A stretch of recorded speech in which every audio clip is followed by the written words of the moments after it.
Chapter 344, Spending Lavishly. Underground Shooting Range of the Kellogg Club. When he was done shooting, Klein meticulously serviced his free revolver and adjusted the ratio of purifying bullets, demon hunting bullets, and exorcism bullets to 3-1-1. Phew. He exhaled, put away the revolver, tidied his coat, and slowly walked back to the hall on the first floor. He had already heard from the attendant that the dish that was in limited supply today was pan-fried dragon-bone fish. As soon as he entered the buffet cafeteria, Klein saw an acquaintance, Talem Dumont, the equestrian teacher from an abject noble family with short brown curls. He was eating his lunch with unfocused eyes. Klein carried his plate over, sat down, and greeted him. Talem turned his head and glanced at him.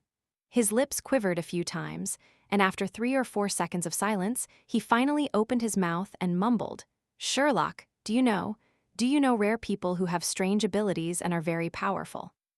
"Yes, the one in front of you is one." Klein's eyebrows twitched. He didn't give a direct answer. "What do you want to do?" Talem opened his mouth, but said nothing. With a solemn expression, he thought for a while before he squeezed out a smile and said, "It's nothing. I was just asking out of curiosity." He had asked what should a person do if he fell in love with someone he shouldn't have the last time, and this time, he's asking if I know of anyone with strange abilities. Is he trying to get rid of the other party and completely sever his friend's fantasies? Who's worth the risk? Hiring a killer is equivalent to murder. Klein mumbled silently, cut a piece of the fish without any fine bones, and stuffed it into his mouth. Talem drew a breath, finished the food from his plate quickly, and wiped his mouth with a napkin. He seemed to return to normal as he said with a smile, "Mike wants to hire you for a few days to be his bodyguard."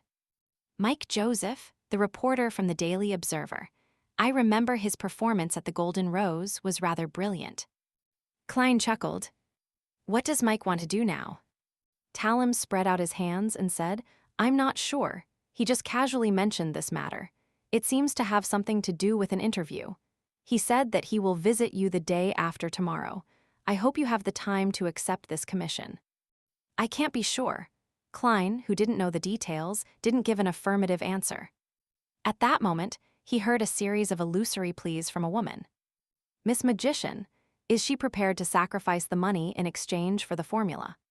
Klein picked up his speed and finished the rest of his food. Then, he downed the black tea and went to the reception desk to get the attendant to open a lounge for him.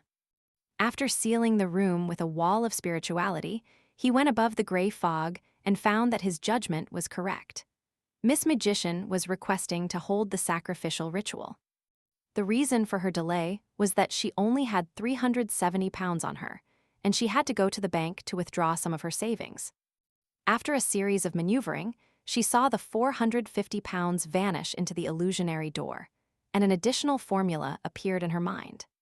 Sequence 8 Trickmaster. Main ingredients: stomach pouch of a spirit eater, 20 ml of a deep-sea marlin's blood. Supplementary ingredients: 5 ml of essential oils made from hornbeam, 10 grams of string grass powder, a blossoming red chestnut flower, 80 ml of pure water. I've finally obtained it. It's been years." Forrest couldn't help pacing back and forth, feeling overjoyed and proud. Then, not feeling at ease, she took out a pen and a piece of paper, recording down the formula so that she wouldn't forget it and end up having to trouble Mr. Fool. "If I don't meet someone who doesn't know the market well, then the main ingredient is at least 300 pounds, and I only have 430 pounds left. I still need to work hard to earn more money. I'm going to write a new book." Forrest suddenly felt that she was brimming with motivation. She was no longer the procrastinator she had been before. 5 minutes to 8 on a Wednesday evening, carrying all his savings, Klein entered the house where the gathering organized by Eye of Wisdom was held. He was wearing a black robe, with the hood over his face and an iron mask. 1,674 pounds in cash and 5 gold coins. "This is the new peak of my wealth. I wonder how much will remain after this gathering." Klein entered the living room and scanned the room with the help of the candle's flickering light. The apothecary didn't come. Is he caught up with something? Klein frowned slightly and sat in the same position as he did the previous time. After a few minutes, Eye of Wisdom clapped his hands and said, "Let's begin." Before he could finish his sentence, someone impatiently spoke up. It was the heavily shrouded lady who seemed to have an artisan backing her. She suppressed her voice and asked, "Is the friend who wanted to sell the briber formula last time here?" "I'm here," Klein answered simply. The lady heaved a sigh of relief, pushed her iron mask down and said, "This time, there's a beyonder weapon that you need. Of course, you can also choose cash." "What's the beyonder weapon?" Klein suppressed the eagerness in his heart. The lady organized her words and said, "This is a whip woven from the feathers of the holy sunbird. You can usually disguise it as a belt.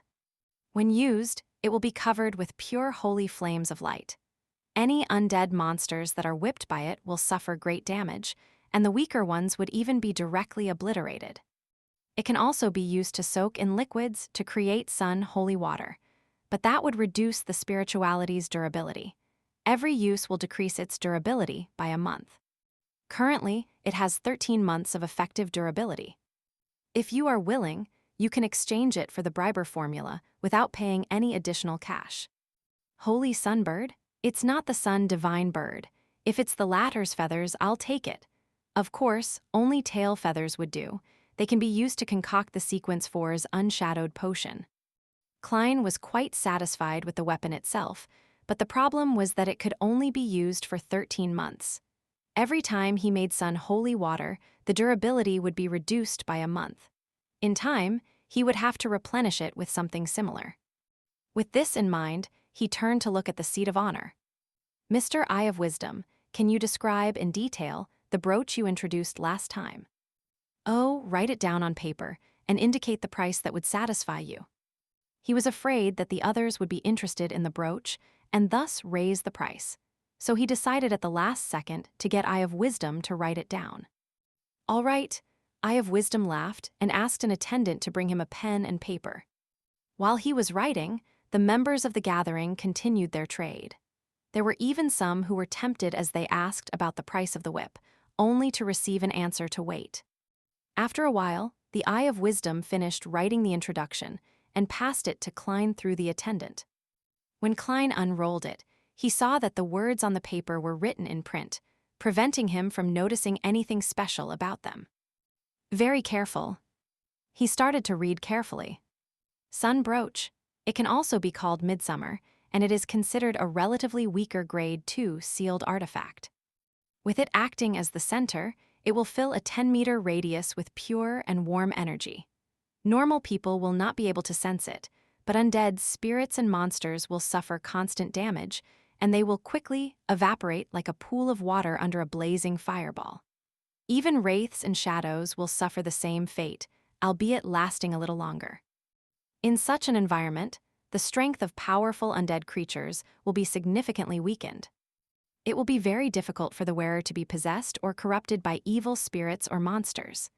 Allows use of spells such as Holy Light Summoning, Holy Water Creation, Fire of Light, Cleave of Purification, Horror Immunity, Holy Oath, and Sun Halo. The downside is that, as long as you carry it, you will never be able to feel cool. You will always be experiencing a terrible heat.